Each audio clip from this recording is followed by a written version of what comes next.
Question कर पाऊंगा। वो है dissociation of acids and base. जो आपके पास एसिड या फिर बेस है वो किस तरीके से क्या करते हैं, डिसोसिएट करते हैं। अब इक्विलिब्रियम पढ़ते हुए हम लोगों ने इतना जान लिया था कि आपके पास अगर A प्लस बी फॉर्म कर रहा है इक्विलिब्रियम पे C प्लस डी, तो वह हम लिखते रहे equilibrium constant Kc which was equal to product of products raised to power their coefficients divided by product of reactants raised to power their stoichiometric coefficients। इतना हम लोगों ने इक्विलिब्रियम पढ़ा था। अब सिंस हम लोग किसकी बात कर रहे हैं, आयनिक कंपाउंड्स की बात कर रहे हैं। आयनिक कंपाउंड पर्टिकुलरली एसिड और एसिड्स एंड बेस की बात कर रहे हैं। अब अगर मैं बोलूं कि मेरे पास कोई HA एसिड है, मैं यहां पे आर्हेनियस एसिड को ज्यादा इंपॉर्टेंस दे रहा हूं, ठीक है। किसमें ब्रेक होगा, ये फॉर्म करेगा H positive plus A negative, H positive plus A negative. अब अगर मुझे इसका लिखना हो कि क्या होगा, वो H आयन की concentration multiply bye A ion की कंसेंट्रेशन डिवाइड बाय HA की कंसेंट्रेशन। अब यहां पे जो K बनेगा, थोड़ा सा चाहिए क्या, वो KC, लेकिन इस वाले को तो क्या बोलता हूं, KA बोलता हूं। क्या बोलता हूं उसको मैं, K क्या कंप्लीट है, कोई ना, क्या बोलता हूं उसको मैं, KA बोलता हूं। आपके पास जो यहाँ पे KA है, KA को हम बोलते हैं एसिड डिसोसिएशन कांस्टेंट। क्या है ये, एसिड डिसोसिएशन कांस्टेंट। ये क्या था आपके पास, इक्विलिब्रियम कांस्टेंट। अब पर्टिकुलरली एसिड्स में क्या बोलते हैं उसको हम, एसिड डिसोसिएशन कांस्टेंट। सिमिलरली अगर H नाम का एसिड है, लेट करते हैं AOH, आपके पास क्या है, एक base, break to form A positive plus OH negative. इसका K क्या होगा, concentration of A positive, concentration of OH negative divide by AOH। ये होगा, सिंस ये बेस का है यहां पे क्या आ जाएगा, KB। क्या बोलेंगे इसको, बेस डिसोसिएशन कांस्टेंट, ठीक है। डिसोसिएशन की क्योंकि यहां पे क्या हो रहा है, आपका एसिड टूट रहा है या फिर अलग अलग हो रहा है, यहां पे आपका बेस अलग अलग हो रहा है, ठीक है। अब अगर मैं KA मल्टीप्लाई कर दूं KB से, क्या कर दूं, KA multiply by KB, KA multiply by KB, आपके पास क्या बनेगा, H positive A negative upon H multiply by A positive OH negative divide by AOH। इस पॉइंट को बॉक्स कर लेना, इसकी एप्लीकेशन मैं करवाऊंगा जब थोड़ी आगे जाके, शायद आज या कल स्टार्टिंग में लगे, ठीक है। अगर आपका अगर एसिड है, कोई मान लो HCl मान लो, HBr मान लो, यहां मैंने HA मान लिया। अब A आप जोड़ भरते जाओ, जितने तो क्या बनाएगा, पॉजिटिव प्लस A नेगेटिव। अब अगर मैं लिखता हूं इसके इक्विलिब्रियम कांस्टेंट, क्या बनेगा, वो H concentration multiply bye A concentration divide bye HA। अब इसको पर्टिकुलर हम क्या बोल देंगे, एसिड डिसोसिएशन कांस्टेंट। वो कांस्टेंट टर्म जो किसी एसिड के डिसोसिएट होने पे मेरे पास बनी है। सिमिलर टर्म किसकी होती है हमारे पास, बेस की। वहां पे क्या होगा, आपके पास कोई भी AOH क्या है, बेस है। एग्जाम्पल के तौर पे मान लो कि A की वैल्यू क्या है आपके सोडियम Na, ऐसे क्या हो जाएगा NaOH। Break to form A positive या Na पॉजिटिव प्लस से क्या लिख दिया मेरे पास Kb क्या आ गया बेस डिसोसिएशन कांस्टेंट। इनका आपके पास जब प्रोडक्ट की आपके पास क्या बन गया वो बनेगा।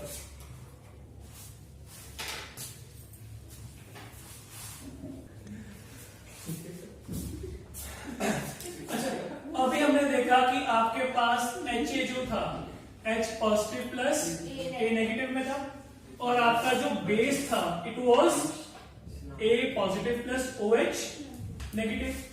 और हमने कल पढ़ा कि स्ट्रॉन्ग एसिड या स्ट्रॉन्ग बेस डिफाइन कैसे करते हो कि वो कितनी अमाउंट के H पॉजिटिव और OH नेगेटिव आपको डोनेट कर रहा है। तो the strength of acid or base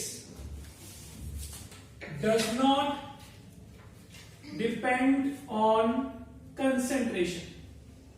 आपके एसिड या बेस की कंसेंट्रेशन कितनी है वो उस चीज पे डिपेंड नहीं करता, बल्कि वो डिपेंड करता है कि number of ions released are important. कितने उस एसिड ने क्या रिलीज किए हैं आयंस रिलीज किए हैं उस बेस पे डिपेंड करता है। मतलब कंसेंट्रेशन क्या होती है number of moles upon volume. इस टर्म के ऊपर स्ट्रेंथ डिपेंड नहीं करती, वो सिर्फ डिपेंड करती है कि एक पर्टिकुलर वॉल्यूम में कितने आपके पास नंबर ऑफ मोल्स हैं।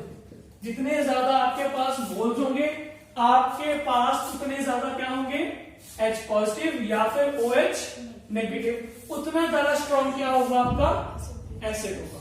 अगर मैं एग्जांपल लेके चल रहा हूं कि मेरे पास एग्जांपल में एक HCl है, एक मेरे पास H2CO3 है, ये है आपका हाइड्रोक्लोरिक एसिड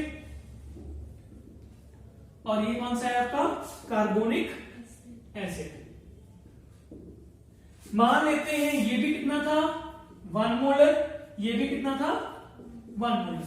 दोनों की कॉन्सेंट्रेशन क्या है बिल्कुल सेम है, लेकिन ये पॉसिबिलिटी पूरी है कि जब ये H पॉजिटिव और Cl नेगेटिव निकालेगा बाहर और ये H positive plus HCO3 negative बाहर निकालेगा, तो जो इनके नंबर्स हैं it be N1 it be N2, N1 would be very much greater than N2, जिस कारण से this becomes a very strong acid और ये बहुत ज्यादा वीक एसिड। ठीक है, यहां पे इनकी कॉन्सेंट्रेशन क्या है 1 मोलर और 1 मोलर, तो ये बात तो हो गई, सेम ही आ गया। स्ट्रेंथ के ऊपर आप जज नहीं कर सकते, तो बचा क्या नंबर ऑफ आयंस। जब आपके पास नंबर ऑफ आयन ज्यादा रिलीज हो रहे हैं, क्या हो रहे हैं रिलीज, उस केस में आपके पास स्ट्रेंथ क्या हो जाएगी इंक्रीज। तो ये भी इंपॉर्टेंट है कि नंबर ऑफ आयंस कितने रिलीज हुए वो देखने हैं। ठीक है, नंबर ऑफ आयंस कितने रिलीज हुए वो देखने हैं। ठीक है, क्योंकि आपके पास जो कॉन्सेंट्रेशन है वो डिपेंड करती है वॉल्यूम पर भी। तो क्या पता वॉल्यूम ज्यादा बड़ी हो या छोटी हो, आयंस कम हो, नंबर ऑफ मोल्स क्या हो उसमें कम हो, वॉल्यूम क्या हो जाए छोटी, उसके से भी क्या होगा पोलैरिटी सेम आ जाएगा। तो कंसेंट्रेशन के ऊपर कभी जज नहीं करना कि आपके पास स्ट्रेंथ क्या है एसिड की।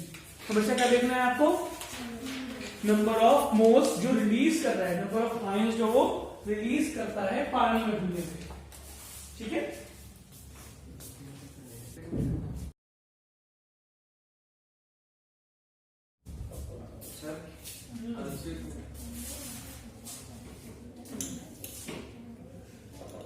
नेक्स्ट है कैलकुलेटिंग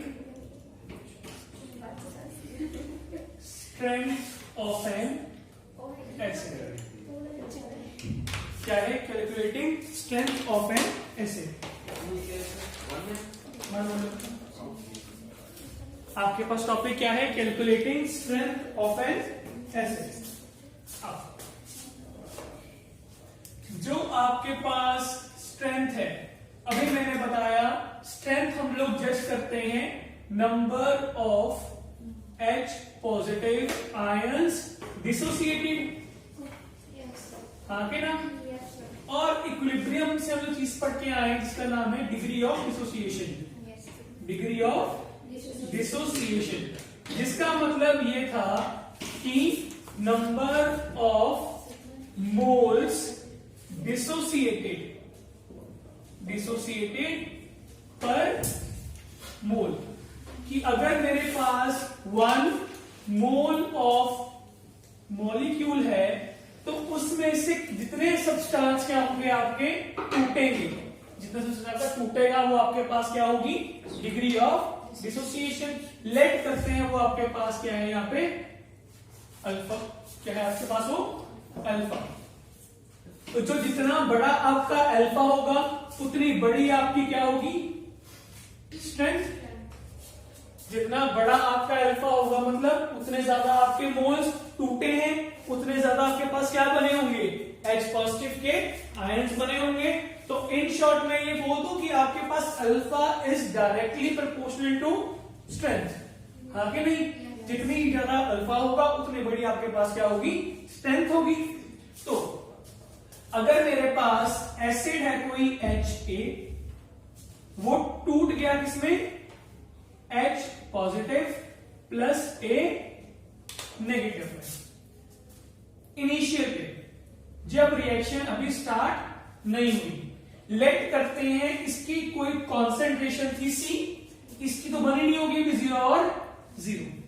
जब इक्विलिब्रियम आएगा, जब क्या आएगा, इक्विलिब्रियम, C मोल्स थे। अब अगर आपके पास 1 मोल से अल्फा निकल रहा है तो C मोल कितना बाहर निकलेगा, C अल्फा। अगर 1 मोल से अल्फा बाहर निकल रहा है तो C मोल कितना बाहर निकलेगा, C अल्फा। यहां कितना बनेगा, C अल्फा, और यहां पे भी C अल्फा। तो अगर मैं इस एसिड के लिए लिखना चाहूंगा अब Ka, वो क्या होगा, C alpha into C alpha upon C minus C alpha, यही बनेगा। सर वो इनिशियल वाला होता है, इनिशियल पे तेरे पास C मोल्स थे जो ले लिए मैंने, ये क्या थे, 0 और 0। अब मैं ये कर रहा हूं कि 1 मोल के पीछे अल्फा बाहर निकल रहा है, तो कितने मोल है यहाँ पे, तो कितना बाहर निकलेगा, कितना बनेगा, वहां पे क्या लिख दिया, हाँ स्क्वायर ब्रैकेट में मैंने वैल्यू डाल दिया। तब अगर मैं यहाँ पे ये लिखता तो भाई क्या आती, अभी क्या है, ये वैल्यू है। अब अगर मैं नीचे से C कॉमन निकालूं बाहर, C alpha into C alpha upon C1 minus alpha, ये बनेगा, कट गया इससे, Ka is equals to C alpha square upon 1 minus alpha, ये बन गया। ये आपके पास क्या है, एक रिलेशन किसके बीच में, एसिड डिसोसिएशन कांस्टेंट कंसंट्रेशन और अल्फा के बीच में। अब if alpha is much less than 1, alpha क्या है, 1 से बहुत ज्यादा छोटा, कि 1 मोल था आपके पास, 1 मोल में सिर्फ 0.01 ही निकल रहा है बाहर, तो कोई फर्क नहीं पड़ेगा। तो 1 minus alpha can be considered as 1, तो आपके पास Ka क्या आ जाएगा, सिर्फ C अल्फा स्क्वायर के बराबर। तो यहां से आपके पास अल्फा क्या आ गया, Ka/C का अंडर, ठीक है। ये जो केस, ये मेन जो तुम्हारा वो वाला है, जो हम लोग ये वाला केस कर रहे हैं, ये केस कब कर रहे हैं, जब अल्फा क्या आ जाए बहुत ज्यादा छोटा आ जाए, ठीक है, जब अल्फा क्या आ जाए बहुत ज्यादा छोटा। अब अगर मैं ले लू, लेट कर लो, let there be 2 acids, HA and HB। इस HA के लिए आपके पास Ka 1 है, Kaa, इसके लिए Ka B, इसके लिए अल्फा A, इसके लिए अल्फा B। तो यहां से लिख लू कि जो alpha A will be equal to under, दोनों में कंसंट्रेशन C और C है, सी मोटर alpha is equals to K A by C, और यहां से alpha B is equals to under root K A B by C. तो alpha A by alpha B is equals to under root K A bye के A B, ये आ जाएगा। तो यहां से मुझे क्या चीज समझ में आ रही है, अगर कॉन्सेंट्रेशन आपके पास कुछ भी हो, जितना ज्यादा आपके पास किसकी वैल्यू होगी, इक्विलिब्रियम कांस्टेंट की या फिर एसिड डिसोसिएशन कांस्टेंट की, उतनी ज्यादा आपके पास क्या होने वाली है, स्ट्रेंथ ऑफ दैट एसिड। और ये मुझे क्या बता रहा है, अल्फा ए क्या है, strength of acid A, alpha B क्या है, strength of acid B. Actually में क्या है, ये है strength of A divide by strength of B. तो मैं ये बोल दूं कि ये जो रिलेशन है, ये जो आपके पास रिलेशन है, ये एक्चुअल में relative strength of two acids है, कि दो एसिड्स की आपस में जो स्ट्रेंथ है वो किस तरीके से रिलेट करती है, उसका रिलेशन क्या है आपके पास, alpha A by alpha B is equals to under root of their equilibrium constants. ठीक है,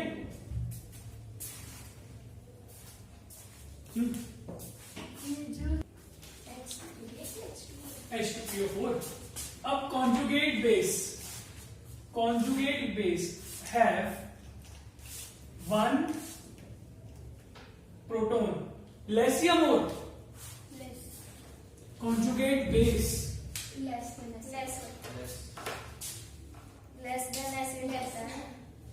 conjugate base have one proton less than its acid, है ना। तो मतलब जो इसका कॉन्जुगेट बेस होगा उसके पास एक H कम होना चाहिए, तो सब में PO4 क्या कॉमन होगा, इसमें भी है, इसमें भी और इसमें भी। इसमें कितने H है, इसके बेस में कितने H होंगे, तो ऑप्शन कौन सा बनता है, HPO4 2 नेगेटिव। आपके पास क्या पूछा है कि इस कंपाउंड का कॉन्जुगेट बेस आपके पास क्या होगा। अब आपको पता है, कल लिखवाया था कि कॉन्जुगेट बेस के पास अपने कंपाउंड से एक प्रोटॉन क्या होता है, कम। प्रोटॉन का मतलब यहाँ पे क्या है, H। तो H2PO4 में एक H कम कर दोगे, क्या बनेगा, HPO4 2 नेगेटिव।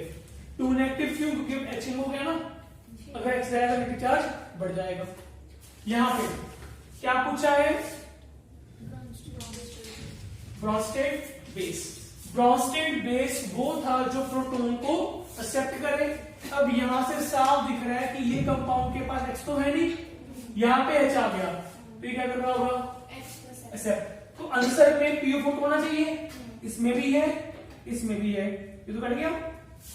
अब ये पॉसिबिलिटी है। अब सामने क्या पूछा, बेस पूछा है ना, तो एक तो खुद बेस होगा, एक कॉन्जुगेट बेस होगा। अगर ये आपका यहाँ पे एसिड है तो एसिड वहां क्या बनाएगा, कॉन्जुगेट बेस। क्या बनाएगा, कॉन्जुगेट बेस। तो अगर आपके पास ये एसिड था तो वो क्या हो गया, बेस। दूसरा ऑप्शन क्या होगा आंसर में, C2O4 2 नेगेटिव। ठीक, पूछा क्या था, ब्रॉन्स्टेड बेस। ब्रॉन्स्टेड बेस में एक सिंपल बेस होगा, एक कॉन्जुगेट बेस होगा। ये आपका क्या है, सिंपल बेस, तो ये क्या हो गया आपका कॉन्जुगेट बेस। ठीक है, वहां चलते हैं। उसमें पूछा कि आपको 4 स्पीशीज गिवन है, HCO3 2 negative, H3O positive, HSO4 negative and HSO3F। अब एक सिंपल सी बात है, ये भी एक अनायन है, ये भी एक अनायन है, दोनों क्या है, अनायन।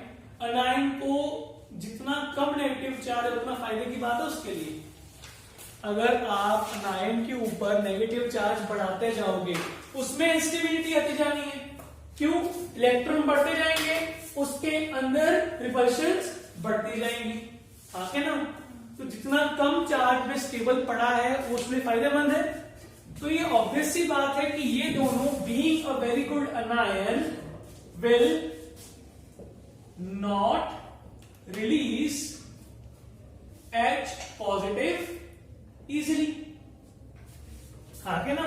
तो यूं समझ लो कि एक गुड नेगेटिव चार्ज है तो पॉजिटिव चार्ज को बाहर क्यों निकलने देंगे, अपने पास रोके रखेंगे due to force of attraction, है ना। तो मतलब इन दोनों में से बहुत इजीली ये बाहर नहीं निकलेगा। तो ये बात श्योर है कि इन दोनों में से किसी एक में ये वीक होंगे, तो ये सेंटर में चाहिए, लास्ट में चाहिए। तो इनके हिसाब से फर्स्ट और सेकंड जो है वो कॉर्नर्स में तो होंगे नहीं, उस हिसाब से आपकी ये ऑप्शन बन सकती है, आपकी ये ऑप्शन कैंसिल हो गई। मान कहां पे आ गया, हाई स्ट्रेंथ में, वो तो है नहीं। और ये की पॉसिबिलिटी आपकी बन सकती है, बन सकती है बेटा, अभी वो लास्ट में है, सबसे कम में है। और आपकी ये भी बन सकती है, ये पॉसिबिलिटी भी। अब देखना क्या है, इन दोनों में आपके पास कौन ज्यादा स्ट्रेंथ वाला है, इन दोनों में कौन ज्यादा स्ट्रेंथ वाला है। अब इन दोनों में सबसे ज्यादा स्ट्रेंथ हमारे हिसाब से किसकी होनी चाहिए, ऐसा क्यों, सोचो जरा। F के बारे में आपके पास एक खास प्रॉपर्टी है जो O के मुकाबले ज्यादा है, वो इलेक्ट्रोनेगेटिविटी। इलेक्ट्रोनेगेटिविटी। F के पास क्या है, हाई इलेक्ट्रो, मतलब इलेक्ट्रॉन्स को की तरफ खींचने की ताकत। तो अगर मैं देखूं तो H कुछ यूं पड़ा होगा, यूं पड़ा होगा, ये इस यहां से हम खींच रहे हैं अपनी तरफ, यहां से भी, यहां से भी, यहां से भी। जो इलेक्ट्रॉन यहां बीच में पड़े थे उनको भी तरफ खींच लिया होगा, तो ये क्या हो जाएगा, लूजली बाउंड। इसका निकलना क्या हो जाएगा यहां से, इजी। सर ने सी ऑप्शन भी मार्क कर दिया, मार्क नहीं करी, ये काट दी, ये तीन पॉसिबिलिटीज बन रही हैं। सी क्यों बन रही है, क्योंकि सी में, क्योंकि लास्ट में क्या है, 4s3। फर्स्ट और सेकंड, फर्स्ट और थर्ड के आपके पास रिलीज नहीं करेंगे, तो they should not come at the corners. तो कॉर्नर पे और सबसे ज्यादा हाई स्ट्रेंथ में, अभी सबसे हाई स्ट्रेंथ में कौन है, 4 पॉसिबिलिटी है ना। तो फिर फर्स्ट वाले में तो आपने उधर सेकंड है सर, क्या फर्स्ट वाला, अरे ये देखना, फर्स्ट क्या है, सबसे ज्यादा हाई एसिडिक नहीं है, वो तो पॉसिबल नहीं है ना, तो कटी लिखना उसकी। सेकंड वाली भी काट दो, क्या काट, ओ सॉरी फर्स्ट वाली काट दो, फर्स्ट वाली ऑप्शन वो भी तो है नहीं क्या, अरे थर्ड सबसे लीस्ट में है, ये सबसे कम, सबसे ज्यादा नहीं हो सकती है। ठीक है। अब यहां दिख रहा है कि आपके पास F क्या है, बहुत ज्यादा हाई इलेक्ट्रॉन नेगेटिव, इलेक्ट्रॉन्स की तरफ खींच लेगा, जिसके कारण इलेक्ट्रॉन्स यहां पे नहीं होंगे, इसका रिलीज क्या हो जाएगा, बहुत ज्यादा आसान। अगर ये बहुत इजीली बाहर निकल रहा है तो ज्यादा amount of H positive ions आपके पास रिलीज होंगे, स्ट्रेंथ क्या हो जाएगी इसकी, इंक्रीज। तो this should be the most acidic compound. उस हिसाब से ये भी कट गया, बचा कौन, ये और ये। अब देखना है कि क्या आपके पास फर्स्ट हाई स्ट्रेंथ में है या फिर सेकंड हाई स्ट्रेंथ में है, क्या देखना है, सबसे लिस्ट कौन है, ये वाला या फिर ये वाला। अभी दिख रहा है इसके ऊपर चार्ज क्या है, पॉजिटिव, ऊपर से कौन सा लगा होता है, ये कोऑर्डिनेट से लगा होता है, ये कोऑर्डिनेट, जिसका निकलना क्या है कंपैरेटिवली आसान है कोवेलेंट से। तो इसकी स्ट्रेंथ क्या होगी, ज्यादा होगी। इन दोनों से कौन सा क्या बचा आपके पास, ठीक है।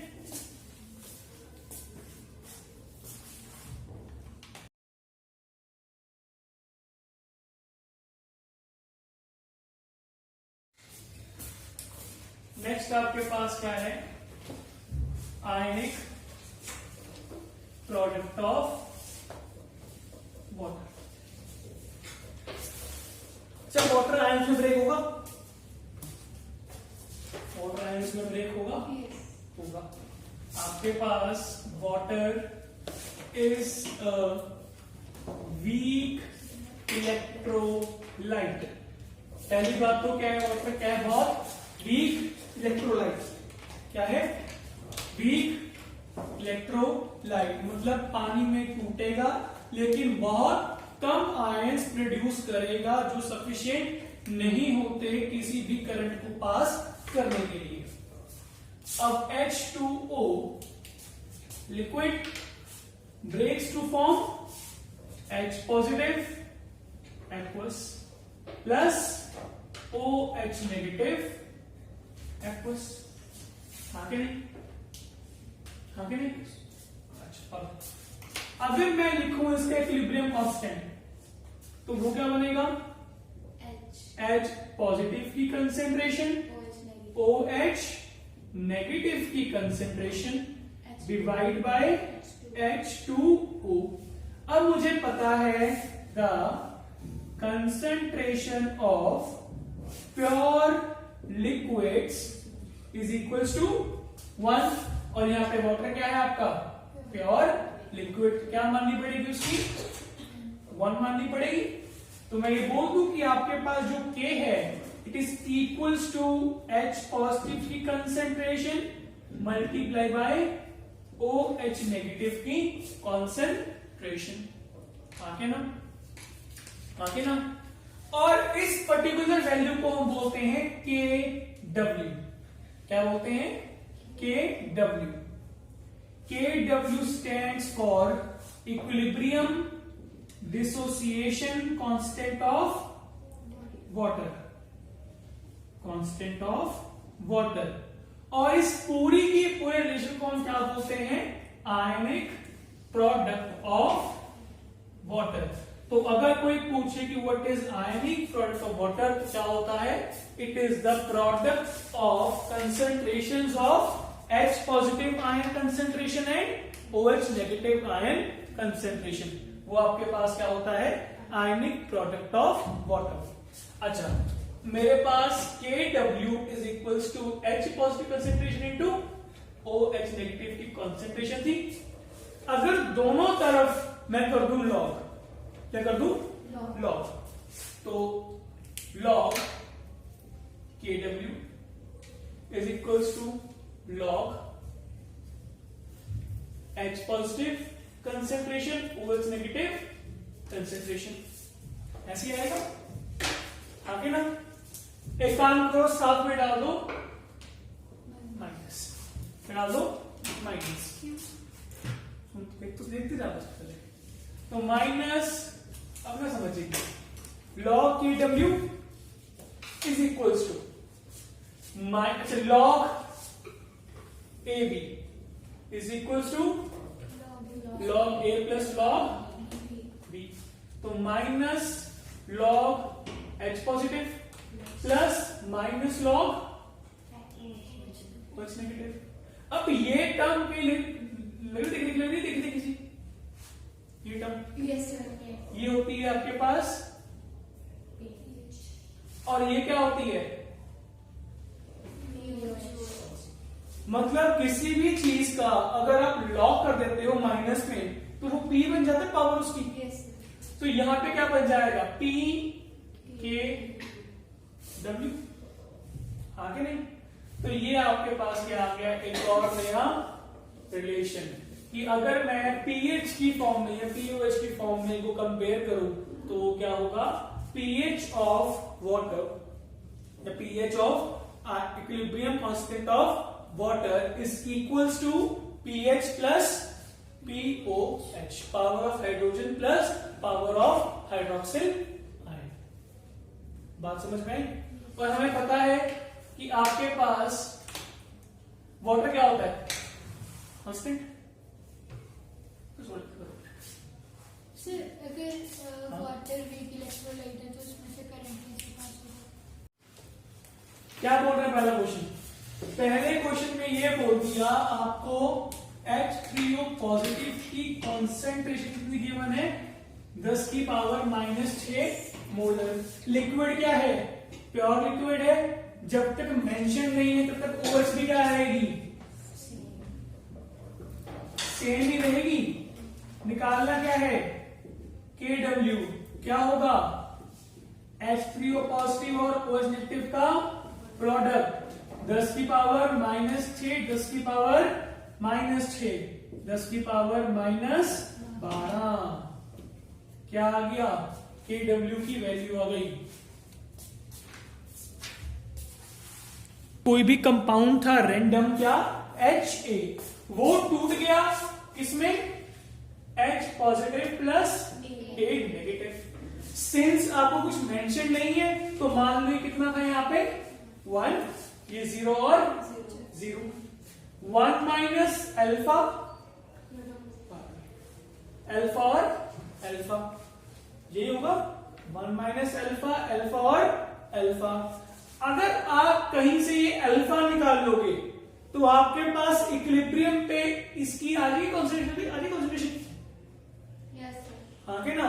अगर मैं मोल लू की वॉल्यूम भी 1 है, गिवन नहीं है, जो मर्जी मानते रहो, ठीक है। अगर मैं बोल दूं वॉल्यूम भी 1 है तो अगर अल्फा आपके पास निकल आया तो वहां से H पॉजिटिव आयन की कॉन्सेंट्रेशन निकल आएगी, हाँ के ना। तो अल्फा का फॉर्मूला क्या था, अंडर रूट C था, तो अल्फा क्या होगा, अंडर रूट 2 इंटू 10 की पावर -4 बाय 0.5, पॉइंट ऊपर भेज दू 10, 5 2 सा √4 क्या आ जाएगा 2 बार 10 की पावर -2। किसकी वैल्यू आ गई, अल्फा की वैल्यू आ गई, आगे ना। अब आपको पता है pH is minus log H positive ion की कॉन्सेंट्रेशन। अल्फा यहां पे है क्या, अल्फा यहां पे क्या है, एक मिनट, 10 पर नहीं है, यहाँ पे क्या है, 4, उसका हाफ करते हैं ना 2, जब ब्रैकेट में 10 की पावर होती है तो वो हाफ हो जाती है। ये क्या होगा, 1 बाय 1 2 3 4 ऐसे होगा, इसका रूट क्या बनेगा, ठीक है। तो अब pH is equal to minus log 2 into 10 की पावर -2, ये आ जाएगा। log A into B, log A plus log 2 plus minus log 10 की पावर -2, 10 की पावर में है, पावर कितनी जाएगी, आगे क्या बन जाएगा यहाँ पे, pH is equal to log 2 की वैल्यू होती है 0.3, क्या होती है, तो -0.3 प्लस 2, क्या आंसर आ गया 1.7, क्या आंसर आ गया आपके पास 1.7, ठीक है। वो क्वेश्चन आपका होमवर्क पे है, वो log इसकी वैल्यू 0.3 log 2 की वैल्यू है भाई।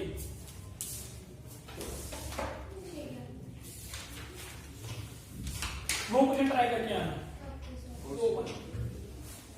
ठीक है। उस फॉर्मूले में, इस वाले में देखो हिंट देता हूं, आपको निकालना क्या है,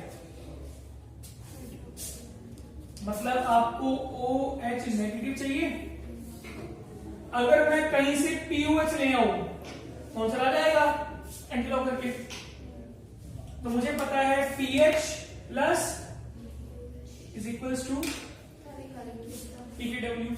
अब मैंने कल लिखवाया था कि आपके पास जो एसिड है 10 की पावर -7 होता है मैक्सिमम तक न्यूट्रल पॉइंट पे, और बेस भी आके ना, तो it can go till maximum till 14। POH plus ये क्या आ जाएगा, ये क्या आ जाएगा 3, यहां से POH आ जाएगा, उसके बाद माइनस log OH नेगेटिव इज इक्वल टू 11, यहां पे n है, पावर आ जाएगी ऊपर, ये OH नेगेटिव 10 की पावर एंटीलॉग में, तो OH नेगेटिव क्या आ जाएगा 10 की पावर -11, ठीक है। अगर ये फॉर्मूला मुझे पता है, आपको आगे को समझ में नहीं आया समझ आ गया कि कैसे 14 बन गया, उसको डिनोमिनेटर कर लेंगे, ठीक है। देखो वो क्या है